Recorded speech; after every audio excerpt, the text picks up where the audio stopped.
తెలంగాణలో తొలి విడత పంచాయతీ ఎన్నికల పోలింగ్ ప్రశాంతంగా కొనసాగుతోంది. పెద్ద సంఖ్యలో ఓటర్లు క్యూ లైన్లో బారులు తీరి తమ ఓటు హక్కును వినియోగించుకుంటున్నారు. ఉదయం 7 గంటలకు పోలింగ్ మొదలు కాగా మధ్యాహ్నం 1 గంట వరకు కొనసాగుతుంది. ఆ తర్వాత 2 గంటల నుంచి ఓట్ల లెక్కింపు ప్రక్రియ నిర్వహించి ఫలితాలను ప్రకటిస్తారు. ఉమ్మడి ఆదిలాబాద్ జిల్లాలో ఎన్నికలు జరుగుతున్నాయి. ఆదిలాబాద్ జిల్లాలోని ఏజెన్సీలో 6 మండలాల్లో తొలి విడత పంచాయతీ ఎన్నికల పోలింగ్ కొనసాగుతోంది. 133 సర్పంచ్, 438 వార్డులకు ఎన్నికలు జరుగుతున్నాయి. 642 పోలింగ్ కేంద్రాలను ఏర్పాటు చేశారు. బరిలో 492 మంది సర్పంచ్ అభ్యర్థులు ఉండగా 1035 వార్డుల అభ్యర్థులు బరిలో నిలిచారు. ఇక 1,71,894 మంది ఓటర్లు ఓటు హక్కు వినియోగించుకోనున్నారు.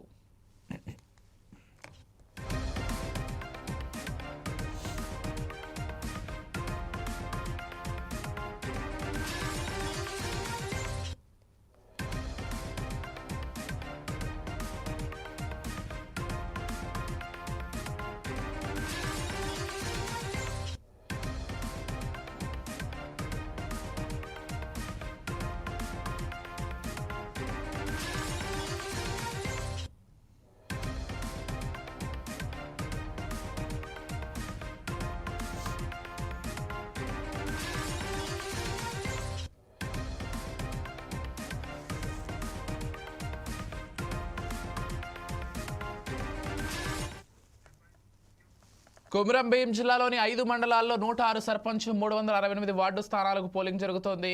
327 పోలింగ్ కేంద్రాలు ఏర్పాటు చేయగా బరిలో 855 మంది అభ్యర్థులు ఉన్నారు. ఇక మంచిర్యాల జిల్లాలో 81 సర్పంచ్, 514 వార్డు స్థానాలకు పోలింగ్ కొనసాగుతోంది. నిర్మల్ జిల్లాలో 6 మండలాల్లోని 119 సర్పంచులు, 591 వార్డు స్థానాలకు పోలింగ్ నిర్వహిస్తున్నారు. ఇక ఇదే అంశానికి సంబంధించి మరింత సమాచారం అందించడానికి పోలింగ్ సరళిపై అసలు ఎలా జరుగుతోంది ఏంటి ఈ మొత్తం సమాచారం అంచడానికి మా ప్రతినిధి వెంకట్ ఫోన్ ద్వారా సిద్ధంగా ఉన్నారు. చెప్పండి వెంకట్.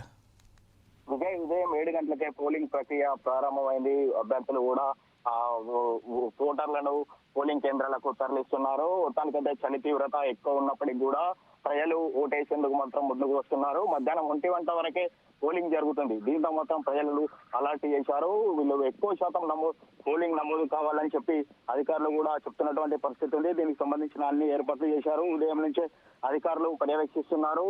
జిల్లా కలెక్టర్లు కూడా పోలింగ్ కేంద్రాలకు చేరుకొని పోలింగ్ సరళిని కూడా పరిశీలిస్తున్నటువంటి పరిస్థితి ఉంది.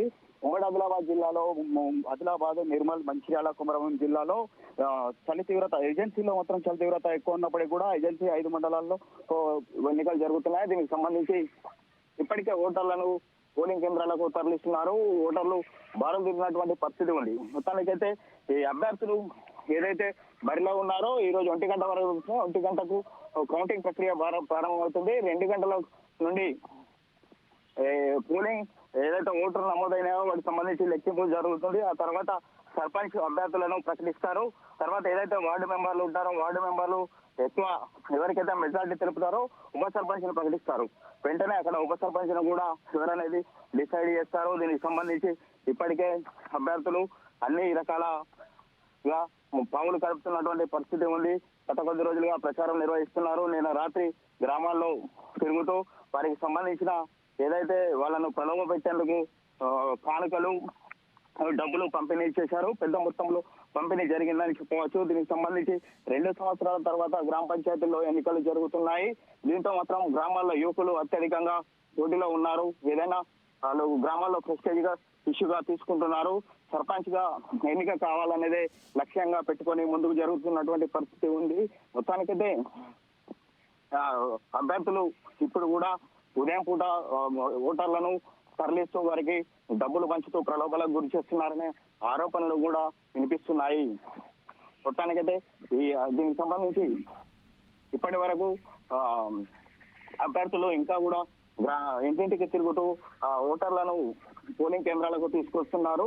పోలింగ్ సజావుగా సాగేందుకు కూడా అన్ని ఏర్పాట్లు చేశారు అధికారులు. మొత్తానికైతే 3 అంచెల భద్రత కొనసాగుతుంది. పోలింగ్ కేంద్రాల వద్ద 100 మీటర్ల దూరంలోనే ఉంచుతున్నారు. సంబంధించి అధికారులు కూడా అన్ని చర్యలు తీసుకుంటున్నటువంటి పరిస్థితి. అయితే ఆదిలాబాద్ జిల్లాలో ప్రశాంతంగా ఎన్నికలు నిర్వహించేందుకు అధికార యంత్రాంగం పనిచేస్తుంది. అంటే పోలింగ్ ఏ టైంకి ముగిసే అవకాశం ఉంది వెంకట్? అదేవిధంగా ఓట్ల లెక్కింపు ఏ టైంకి స్టార్ట్ అయ్యే అవకాశం ఉంది? దానికి సంబంధించినటువంటి అప్డేట్స్ ఏంటి? ఉదయం 7 గంటలకే ప్రారంభించారు. 1 గంటకు పోలింగ్ ముగుస్తుంది కాబట్టి ఆ తర్వాత 2 గంటలకు మధ్యాహ్నం లంచ్ తర్వాత కౌంటింగ్ ప్రారంభిస్తారు. కౌంటింగ్ తర్వాత అభ్యర్థులను కూడా ప్రకటిస్తారు. అభ్యర్థులను ప్రకటించి వెంటనే వారికి ఎవరైతే గెలుపొందుతారో అక్కడే వారికి నియామక పత్రాన్ని కూడా అందిస్తారు. మొత్తానికి సర్పంచ్ ఎవరనేది అక్కడ డిసైడ్ చేసిన తర్వాత ఉప సర్పంచ్ ఎవరనేది కూడా డిసైడ్ చేస్తారు. ఎక్కువ వార్డు మెంబర్లు ఎవరికైతే మద్దతు తెలుపుతారో ఆ వార్డు మెంబర్ల ఆధారంగా ఉప సర్పంచ్ ను డిక్లేర్ చేయాల్సి ఉంటుంది. దీనికి సంబంధించి ఏదైనా కానీ రిజల్ట్ వచ్చేది రెండు తర్వాతనే సర్పంచులు ఎవరనేది తేలనుంది. ఎస్, అంటే ఉప సర్పంచులకు సంబంధించి అంటే సర్పంచ్ ఓట్ల లెక్కింపు అయిపోయిన తర్వాత కౌంటింగ్ ప్రారంభం అవుతుందా? అంటే మొత్తానికి సాయంత్రానికి పూర్తి ప్రక్రియ కంప్లీట్ అయ్యే అవకాశం ఉందా వెంకట్? అయితే కొన్ని గ్రామాల్లో 200 ఓట్లు మాత్రమే ఉన్నాయి. 200 నుండి మేజర్ గ్రామ పంచాయతీలో 5,000 వరకు ఓట్లు ఉంటాయి.